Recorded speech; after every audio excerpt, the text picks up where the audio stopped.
बांग्लादेश और चीन ने ऐसी डील की है जिसने न सिर्फ भारत की चिंता बढ़ाई है बल्कि भारत की सीमा सुरक्षा के लिए खतरा भी पैदा कर दिया है। बांग्लादेश और चीन की बढ़ती नजदीकियां भारत को हमेशा खटकती रही हैं। भारत के पूर्वोत्तर राज्यों पर चीन की बुरी नजर जगजाहिर है और अब चीन ने बांग्लादेश के साथ मिलकर जो चाल चली है उसे भारत के लिए एक बड़े खतरे के रूप में देखा जा रहा है। लेकिन भारत के पास भी चीन की सबसे बड़ी कमजोरी मौजूद है जो चीन को भी भीगी बिल्ली बनाने के लिए पर्याप्त है।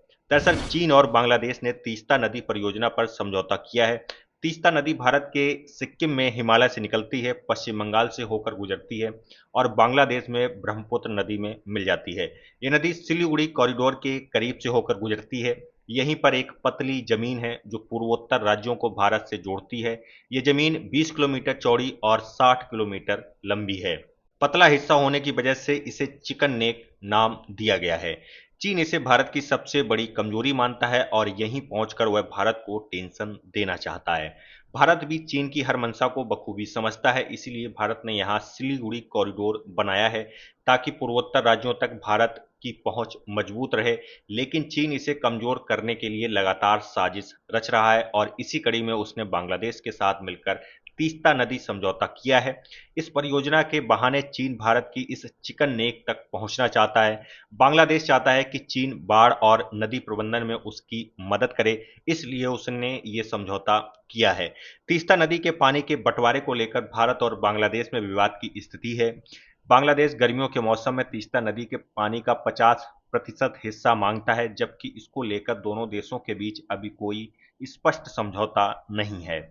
चीन जानता है भारत और बांग्लादेश के रिश्ते मौजूदा समय में उतने मजबूत नहीं हैं जिसका चीन फायदा उठाकर भारत की सीमा सुरक्षा को चुनौती देना चाहता है। अब समय आ गया है कि भारत भी उस खेल को शुरू कर दे जो ड्रैगन भारत के साथ खेल रहा है। ताइवान चीन की सबसे बड़ी कमजोरी है। चीन ताइवान से जुड़े किसी भी मुद्दे पर वैश्विक मंच पर बचता हुआ नजर आता है। ऐसे में भारत को भी चीन की इस कमजोर नस को दबाना ही होगा और ताइवान के साथ करीबी बढ़ानी होगी। वहीं बांग्लादेश शायद ये समझ नहीं पा रहा है कि चीन एक ऐसा देश है जो पहले करीब आता है और फिर दीमक की तरह धीरे धीरे अंदर ही अंदर खोखला कर देता है।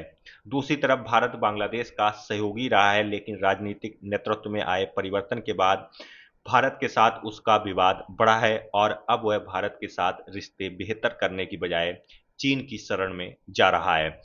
भारत बांग्लादेश को बिजली आपूर्ति के साथ डीजल जैसे ईंधन की आपूर्ति भी करता है। इसके अलावा रेल, सड़क और पुल और अन्य बुनियादी ढांचे की परियोजनाओं में भी वह बांग्लादेश को सहयोग करता आया है। लेकिन बीते कुछ समय में सीमा सुरक्षा और साझा नदियों के जल बंटवारे को लेकर दूरी बढ़ी है दोनों देशों में। दूसरी तरफ बांग्लादेश के चीन के साथ बढ़ते संबंधों ने भी भारत को बांग्लादेश से दूर किया है। भारत अपनी नेबरहुड फर्स्ट यानी पड़ोसी पहले की नीति के तहत बांग्लादेश को सहयोग करता रहा है, लेकिन इसके जवाब में बांग्लादेश ने चीन को चुना है। भारत को इसके जवाब में क्या करना चाहिए? आप अपनी राय हमें कमेंट बॉक्स में जरूर बताएं।